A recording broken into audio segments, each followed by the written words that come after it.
Hello दोस्तों, मेरा नाम अजय है और मैं आपके लिए एक बहुत ही पावरफुल वीडियो लेके आया हूँ। How to become more productive. हम सब के सब एक इंटरेस्टिंग टेक्निक के बारे में सीखेंगे जिसे आप अप्लाई करेंगे अपनी जिंदगी में तो आप बहुत सारा समय बचा सकते हैं। चाहे वो एक गरीब व्यक्ति हो या एक अमीर व्यक्ति, भगवान ने सबके साथ जस्टिस किया है और सबको एक दिन में 24 घंटे का समय दिया है। वो 24 घंटे हम कहाँ इन्वेस्ट कर रहे हैं, किस तरह से यूटिलाइज कर रहे हैं, दैट डिसाइड्स आवर सक्सेस और फेलियर इन आवर लाइफ। अगर हम किसी तरह से अपनी लाइफ को सिस्टमैटिक बना सकें, कुछ समय बचा सकें और उस बचे हुए समय को अपनी ग्रोथ पे लगा सकें, what can be better than this. इस वीडियो में हम अपनी लाइफ को सिस्टमैटिक बनाने के लिए एक टूल और टेक्निक के बारे में समझेंगे। सबसे पहले मैं आपको ले चलता हूं एक खूबसूरत से देश जिसका नाम है जापान।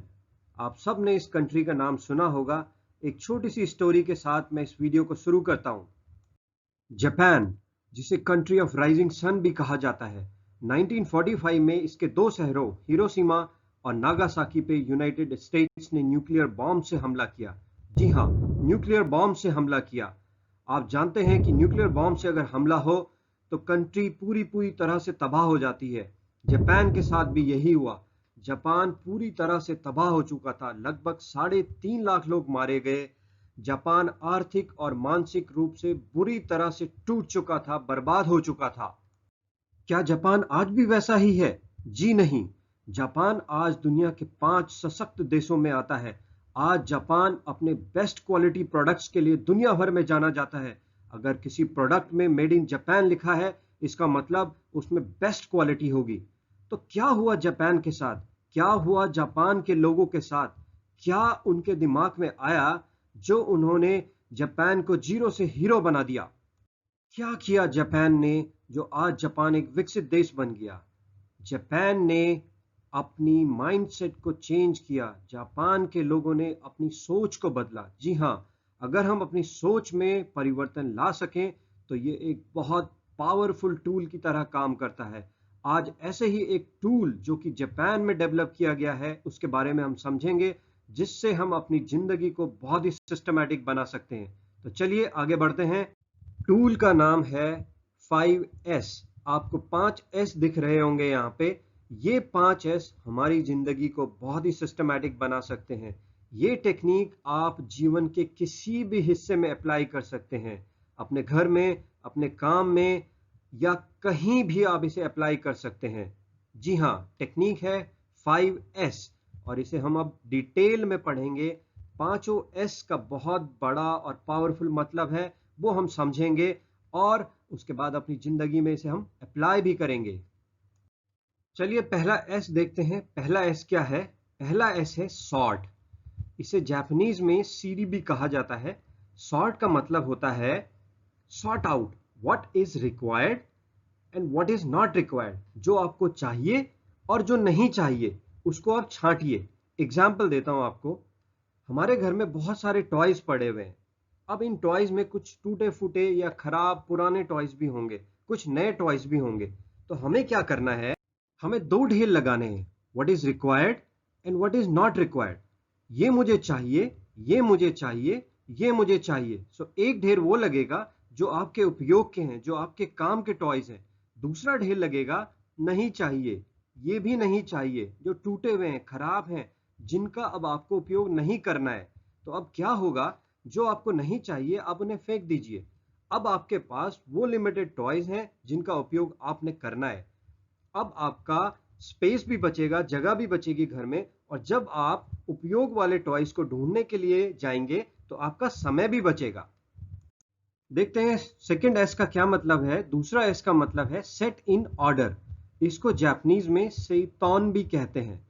इसका मतलब होता है कि आप अरेंज कीजिए प्रॉपरली जो भी आपने उपयोग वाली वस्तुओं को अपने पास रखा है। जैसे हमने उपयोग वाले टॉयज को अपने पास एक ढेर लगाया था, अब उस ढेर को टॉयज उठा उठा करके प्रॉपरली सेट करने हैं, अरेंज करने हैं। कैसे अरेंज करने हैं?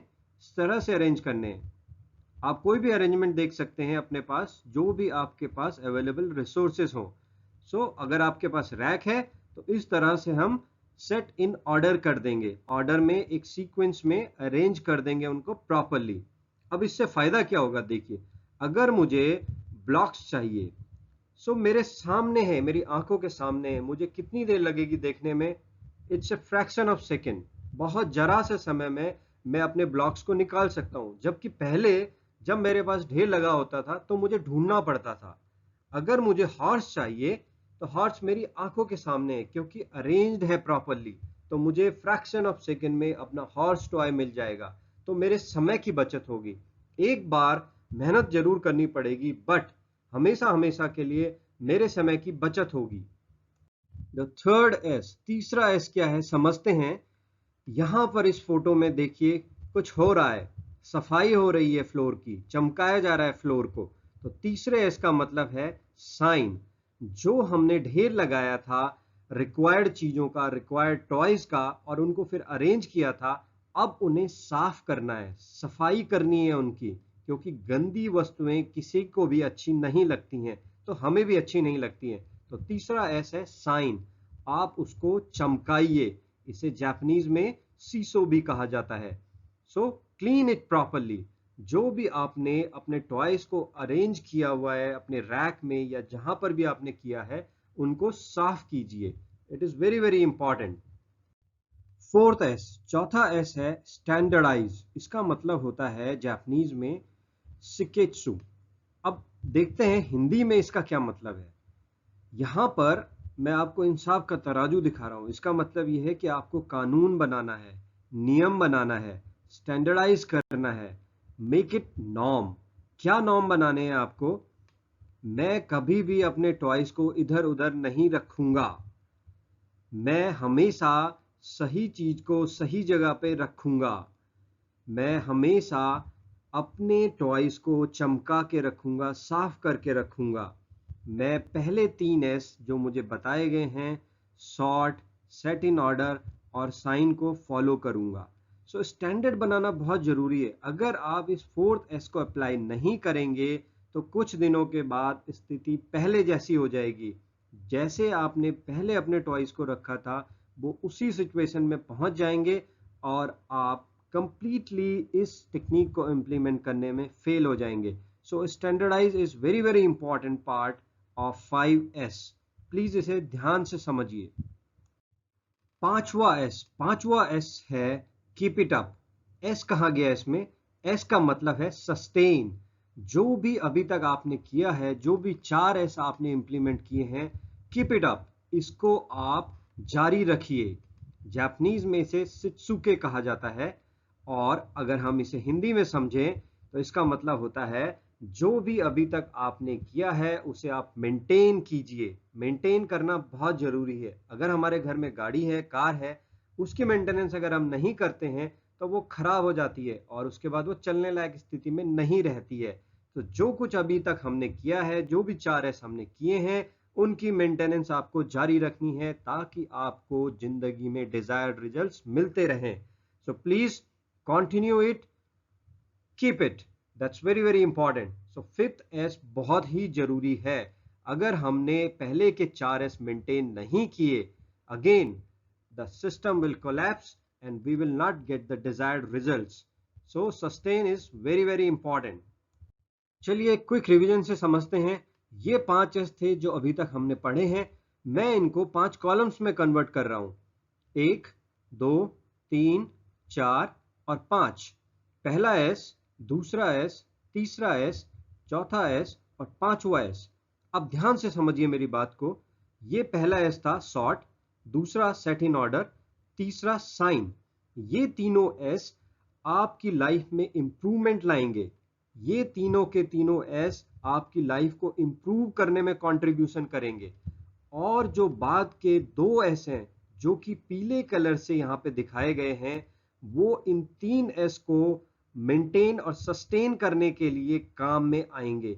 सो ये पांचों के पांचों एस बहुत इंपॉर्टेंट है। बाद के 2 एस जो पहले 3 एस हैं उनको सस्टेन करने में आपकी हेल्प करेंगे, ताकि आप कॉन्टिन्यूअसली उसको मेंटेन कर सकें और आपको हमेशा जिंदगी भर जहां पर भी आपने 5S इंप्लीमेंट किया है, आपको लाभ मिलता रहे। हम अपने देश में एक त्योहार मनाते हैं, दियों का त्योहार, दीपावली, जिसमें हम बहुत सारे पटाखे भी फोड़ते हैं। इससे ठीक एक दिन पहले पूरे घर में सारे लोग मिलके साफ सफाई करते हैं। अब यहाँ पे मेरी बात ध्यान से समझिए। अगर हम अपने घर में 5S अप्लाई करते हैं, हमेशा अगर हम जो हमें जरूरत की चीजें हैं उनको ही रखें, जो जरूरत की चीजें नहीं है उन्हें फेंकते रहें, चीजों को अरेंज करके रखें प्रॉपरली और साइन करके रखें, तो क्या हमें साल में एक बार इतनी बड़ी मेहनत करने की जरूरत पड़ेगी? जी हाँ, अगर हमने 5S अपनी जिंदगी में अप्लाई कर लिया तो ये लॉन्ग रन में हमेशा हमारे टाइम को बचाएगा, हमारे को स्ट्रेस फ्री रखेगा और हम अपने जीवन में बहुत सारा समय बचा सकते हैं। प्लीज इस बात को ध्यान से समझिए। ये एक बहुत ही सिस्टमैटिक और पावरफुल टूल है जिसे हमें अपनी लाइफ में अप्लाई करना है और इसके लाभ अनलिमिटेड है, जो कि धीरे धीरे हमें समझ में आएंगे। Now it is time to change. अब बदलाव का समय आ गया है। हमें लगता है कि अगर हम छोटे छोटे बदलाव अपनी जिंदगी में लाएंगे तो कौन से बहुत बड़ा चेंज आ जाएगा। नहीं, ये गलत बात है। अगर हम छोटे छोटे परिवर्तन अपनी जिंदगी में लाएंगे तो देश में एक बहुत बड़ा बदलाव हो सकता है। अगर हम सब ये तय करें कि सड़क पे कूड़ा कचरा नहीं फेंकना है, इसे डस्टबिन में ही डालना है, ये बहुत छोटा सा कंट्रीब्यूशन है हमारी तरफ से, बहुत छोटा सा बदलाव है। बट अगर सारे के सारे 130 करोड़ लोग इस बात को सोचेंगे तो हमारे पूरे देश में साफ सफाई का लेवल अपने आप अप हो जाएगा, वो बढ़ जाएगा। तो छोटा सा बदलाव पूरे देश को साफ सुथरा बना देगा। यही छोटी सी बात हमें समझनी है। अगर आपको ये वीडियो पसंद आया, प्लीज मेरे चैनल को सब्सक्राइब कीजिए और लाइक बटन को हिट कर दीजिए। मैं ऐसे ही नॉलेजेबल वीडियोस आपके लिए लाता रहूंगा। Thank you very much for watching this video.